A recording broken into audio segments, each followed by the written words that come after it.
Монгол IELTS буюу TOEFL.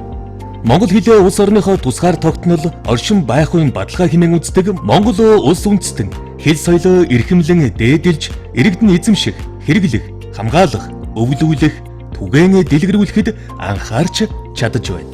Монголыг сонирхон судлах, Монголд суралцах, ажиллаж, амьдрах, аялахыг сонирхогчид өссөөр байгаа төдийгүй гадаадад амьдардагч их хэлээ гүнзгийрүүлэн суралцахыг хүсдэг монголчууд ч байна.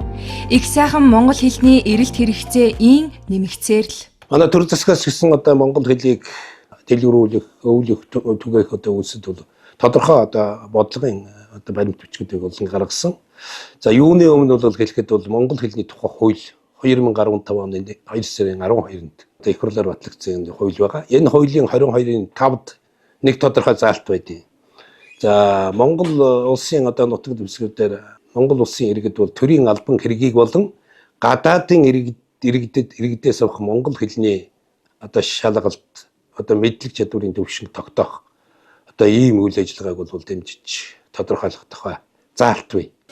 Боловсрол соёл шинжилгээ ухааны яамны сайдын 2019 оны 1-р сарын 30-ны өдрийн А52 дугаар тушаалаар эхлүүлсэн энэ ажил Монгол Улсын боловсролын их сургуулийн захирал болон шинжилгээ ухааны академийн ерөнхийлөгчийн 2019 оны 4-р сарын 22-ны өдрийн хамтарсан шийдвэрээр үргэлжилснээр гадаадын иргэнээс авах монгол хэлний төвшин тогтоох шалгалтын агуулга боловсруулах ажлын хэсэг байгуулад үр дүнд нь монгол хэлний төвшин тогтоох сорилын анхан шатны номыг 2021 онд, дунд шатны номыг 2022 онд, дээд шатны номыг 2023 онд тус хэвлүүлжээ. За Монгол улсад ихтэй сургуульд элсэн суралцах, ажиллах, хөлөмөрлөх зорилготой гадаадын иргэн ба хэлийн чанарт оршин суугаа монгол иргэдийн монгол хэлний мэдлэг чадрын түвшинг тогтоодог TOEFL буюу Test of Proficiency in Mongolian анхан, дунд, дээд 3 шатлал 6 түвшинтэй. Өөрөөр хэлэх юм бол анхан шатанд 1 2 дугаар түвшин, дунд шатнд 3 4 дугаар түвшин, дээд шатнд 5 6 дугаар түвшинтэй юм аа. За энэ 6 түвшин дотор бол унших чадрын шалгалт гэж байгаа. Унших чадрын шалгалт нь бол 30 асуулттай.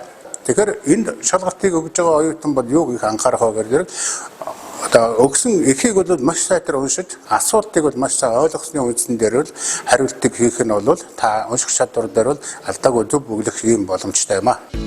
TOEFL шалгалтын сорил аргачлалыг тогтоохдоо хэлний мэдлэг чадварын төвшин тогтоодог олон улсын жишг, зарчим, аргачлал, шинжилгээ ухааны үндэслэл, туршлага зэргийг судлан улмаар тэрхүү судалгааг харгалзан боловсруулжээ.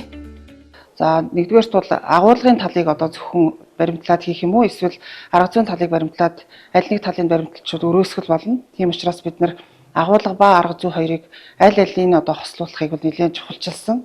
За тэгээд тийм учраас одоо таны мэдгүй ойлголтын хувьд бол сэргээн санах, ойлгох, задлан шинжлэх, үнэлэх одоо бүтээх түвшний гэдэг юм уу одоо таны мэдгүй онлын үндсийг бол нэлээд чухалчилж баримталж хийсэн байна.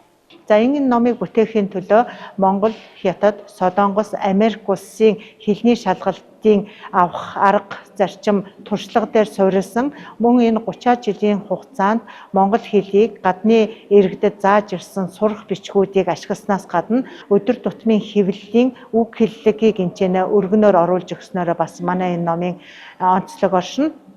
Монгол улсын ихтэй сургуульд суралцах, ажиллах хүсэлтэй гадаад иргэдийн монгол хэлний мэдлэг, чадварын төвшин тогтоох Монгол улсын боловсролын их сургуулийн эрдэмтэн багш нарын боловсруулсан монгол хэлний TOEFL иж бүрэн шалгалт. Гадаад хүнээс авах зориулагдсан шалгалтын үгийн санг одоо бүрдүүлэхэд дараах зарчмыг бол бид баримталсан. За нэгдүгürt бол анхан шатн дээр бол 1500 үгийн хүрээнд бол одоо өргөн хэрэглээний үгийн санг бол бүрдүүлж тогтоогоод энэ дээр бол одоо сорилоо боловсруулсан байна. За дунд шатнд болохоор бол 4000 үгийн хүрээнд болж одоо үгийн нөөц бол одоо агсан. За дээд шатнд болохоор мэдээж одоо тухайн хэлээр суралцагч оюутан бол бүх төрлийн найруулга за академик төвшний үгийн сангийг одоо бүрэн эзэмсэн байх ёстой учраас үгийн тоо хязгаар бол тавиагүй.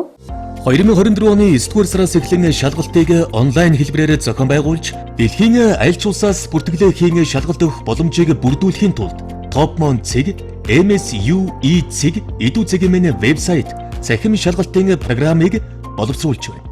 За уг шалгалтыг Монгол Улсын боловсролын их сургууль дээр жил бүрийн 5 9 12 дугаар сарын эхний 7 хоногт зохион байгуулагддаг тогтсон хуваарьтай юм аа. Монгол хэлний TOEFL бол гадаад иргэд төдийгүй гадаадад оршин суугаа харьяалалтай дэлхийн монгол хэлд иргэдийн их хэлнийхээ төвшин тогтоох анхдагч сорил болж байгаа юм. Эдүгэ хэлний бодлогын үндэсний зөвлөлийн монгол хэлний төвшин тогтоох шалгалтыг мөрдүүлэх тухай 2024 оны 02 тоо тогтоолыг хэрэгжүүлэн үндэсний хэмжээнд зохион байгуулж байна.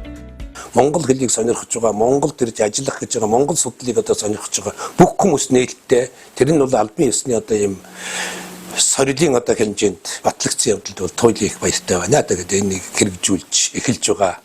За тэрнийг одоо ийм одоо эргэцэн хувьд баталгаажуулж байгаа юм явдалд бол туйлын их баяртай байна. Монгол IELTS буюу TOEFL. Одоо ер нь монгол хэл сурч байгаа ирэх жил магадгүй монгол судлал магистр нь орно. Монголын ихтэй сургууль суралцах гадаад иргэдийн монгол хэлний төвшин тогтоох шалгалтыг 2021 оноос эхлэн Монгол улсын боловсролын их сургуулийн нийгэм хүмүүнлэгийн ухааны сургуулийн монгол хэлний төвшин тогтоох үнэлгээ арга зүйн төв зохион байгуулж ирсэн байна. Монгол IELTS буюу TOEFL.